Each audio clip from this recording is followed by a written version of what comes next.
প্রিয় দর্শক, আপনারা দেখতে পাচ্ছেন ভারতীয় যেসব গাড়ি আছে সেগুলো কিন্তু সারিবদ্ধভাবে সাজানো আছে।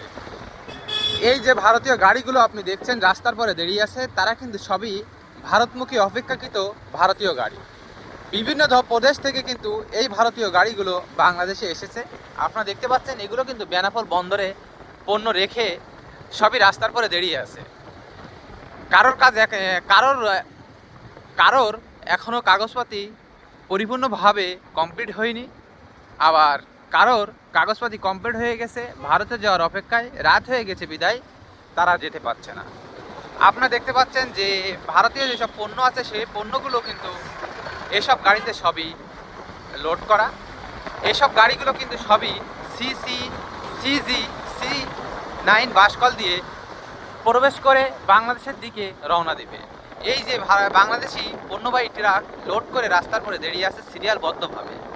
এখানে কিন্তু কোনো সিরিয়াল ভঙ্গ কিংবা কোনো কিছুই এই বেনাপোল বন্দরে হয় না। আপনারা সকলে জানেন এখানে কিন্তু পরিপূর্ণ কাগজ ওকে না হওয়া পর্যন্ত কিন্তু এসব গাড়িগুলো বাংলাদেশে যেতে পারবে না। আপনারা দেখতে পাচ্ছেন যে এগুলো কিন্তু সবই বাংলাদেশি পণ্যবাহী ট্রাক পণ্য লোড করে দাঁড়িয়ে আছে।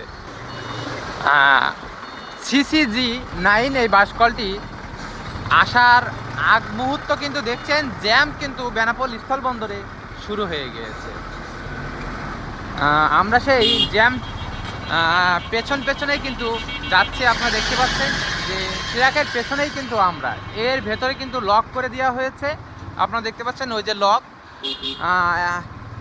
সতর্কতার সহিত কিন্তু এই বেনাপোল স্থলবন্দর থেকে পণ্যগুলো সবই যায় হচ্ছে বাংলাদেশের বিভিন্ন স্থানে। এই যে জায়গাটা দেখছেন এটা কিন্তু এই বেনাপোল স্থলবন্দরের স্কেল, বহুতগুলো স্কেল আছে। এই যে আমার সুমন ভাই, এই আশিক ভাই, এই যে বেনাপোল স্থলবন্দর, এই বেনাপোল স্থলবন্দরের CGC-9 বাসকলটি, সেই বাসকলটি কিন্তু এই যে আপনারা দেখছেন যে গাড়িগুলো কিন্তু এখানে আছে। কাগজপাতি কিন্তু ওকে না হলে এই বাসকল থেকে কোনো গাড়ি বের হতে পারবে না, আর বের হয়ে এই রাস্তা দিয়ে গন্তব্যস্থানে চলে যাবে।